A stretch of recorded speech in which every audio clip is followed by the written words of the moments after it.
Tell me your name and a little bit about yourself. Okay, so my name is Rysheda Elliott. I'm a court victim advocate at Northwest Victim Services. We service people who have been affected by crime.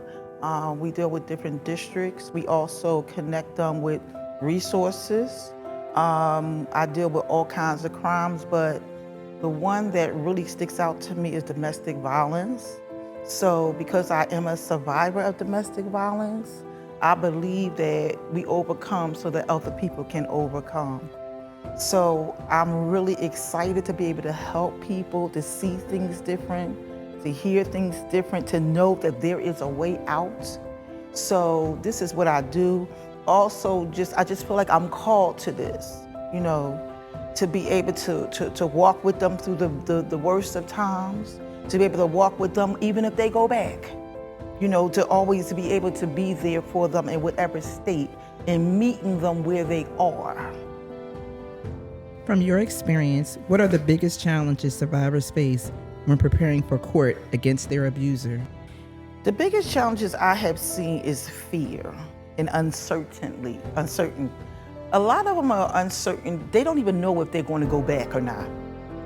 They're looking for a way out, but because of the attachment can be so overwhelming and they can be so used to going through the situation for so long, they are uncertain. So what I mean by that, a lot of times where, I would get people to get moved, maybe get them to be relocated, and then they would come right back. So it's the uncertainty, it's also the fact, the pressure. Some people, they go back because of economic reasons, where the abuser might have been the provider. So now they have to start all over again.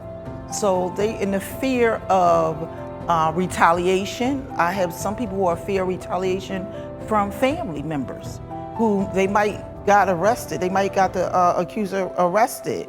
And so now they're getting they're getting intimidated from family members. So there are so many different things that can really, and to be honest with you, the cases that I deal with, a lot of them don't even get to court because a lot of times they don't even show up because of their fear, and not understand the judicial process also.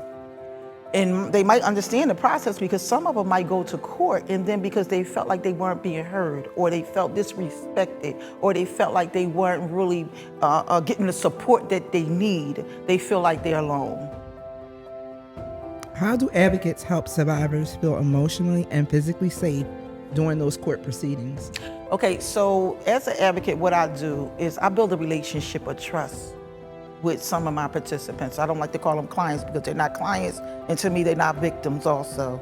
So what I do is I build a relationship with them, a trusting relationship, where I'm not pushing them to make decisions, but I'm letting them know that I'm here for them, that I will come to court with you. If you feel intimidated, I can sit down with you in the witness protection unit. If we need to meet the day before, we can do that also. Can you describe what court advocates look like in action and what your role on the day of that hearing is? Okay, so in action, basically I reach out to the person the day before. We talk about it just to see if they even coming, because some of them change their mind. They could change their mind the next morning and decide that this is not something that I want to do.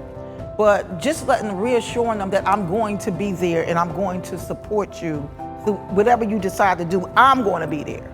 So I show up. I let them know if they're nervous, because you'd be surprised how many people may have anxiety attacks while they're sitting there. And just being there saying you're going to be okay. They go through a whole meltdown. And if nobody's there, people run out the courtroom.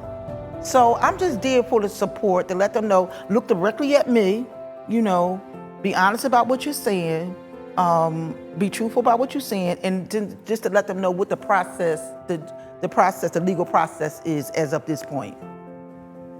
How can friends, family, and community members be supportive when survivors are involved in court cases? I think just being no judgment, a no judgment zone. Sometimes we can be very opinionated about what somebody's going through.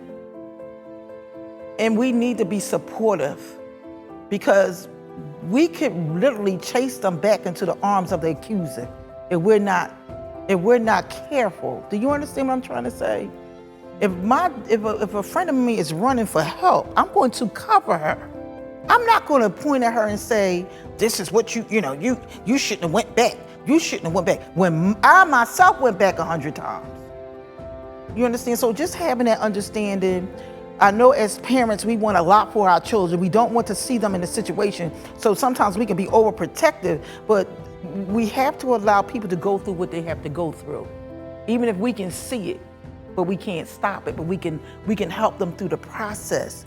I want people to be able to come to me and talk to me openly, where they don't feel the pressure of having to be something that they're not, or in a place that they're not, so that they can begin to recover. Because you're only going to recover when truth is involved. How does the legal system sometimes re-traumatize victims, and what can be done to minimize this harm? I think the re-traumatize is not listening to what people are saying, not listening to the danger that they are saying. If they're saying somebody is hurting them, if they're saying that this man is stalking me, not having the right procedures in places to have people relocated immediately in a dangerous situation, not being able to help them through the judicial process, and not being prejudiced for the person. You know what I'm trying to say?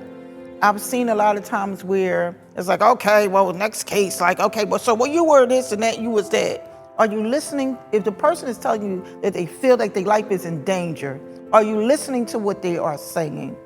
And I know a lot of times it could be so much stuff going on in the court system, but there are some things that can be avoided if we just listen. I have the capacity to advocate people, but I don't have the capacity to move them to, you know what I'm trying to say, to make the necessary. If somebody comes to me right now and say, Rysheda, I need to be moved because of the situation, can I get them moved without an application process? If they're in a dangerous situation, this is what we need to do. These are some of the things that we need to revamp, not just at the justice system, but the whole system because the application process can also be traumatizing too. If you're running for your life, you got a baby in your arm and a black eye, and you're going to tell me you're going to ask the 2 pages of, and then after I do the 2 pages, you're going to tell me I ain't eligible to come in. I got to go back. If people are crying out for help, we have to be there for them. And we have to have the resources in place for them. Can you share a story without any names where strong advocacy made a real big difference in the survivor's outcome? Okay, so I have a young lady who I helped. Well, through the advocacy, very few people actually go through. I've been with for about 3 years. There might have been 3 women that actually left and did not go back out of hundreds, literally. This particular lady, when she left, she went to a domestic abuse shelter. I seen her fight through some conditions, through some things that probably would have knocked me down and made me go back. But she endured. I would talk to her, whether it was weekends, whenever she needed to pick up that phone, I would tell her, call me, because she needed that. Just like I needed a voice. Sometimes people, they just need, sometimes people don't want a voice, they need an ear.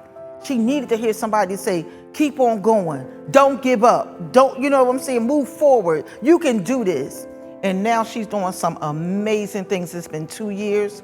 She left the shelter system. She wasn't able to get her own. She was able to get her own, but now she's doing things behind her wildest dreams. She's a praise and leader, worship leader. She's hitting the internet. She's opened up her own business. The sky is the limit.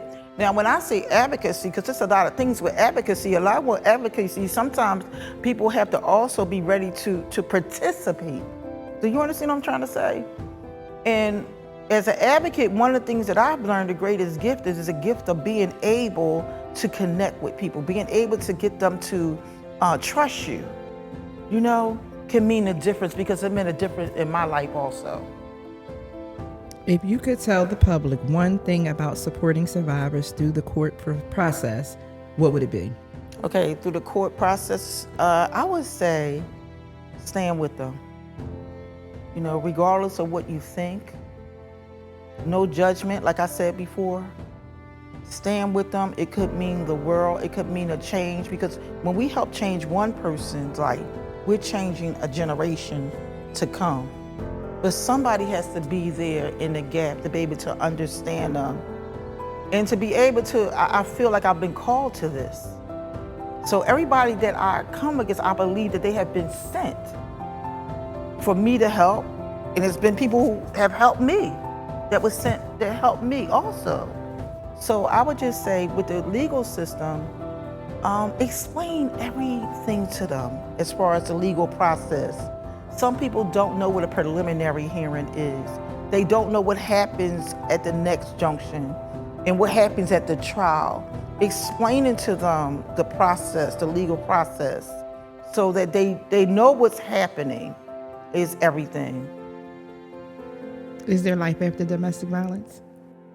Oh, yes, most definitely. God will give you beauty for ashes if you let him.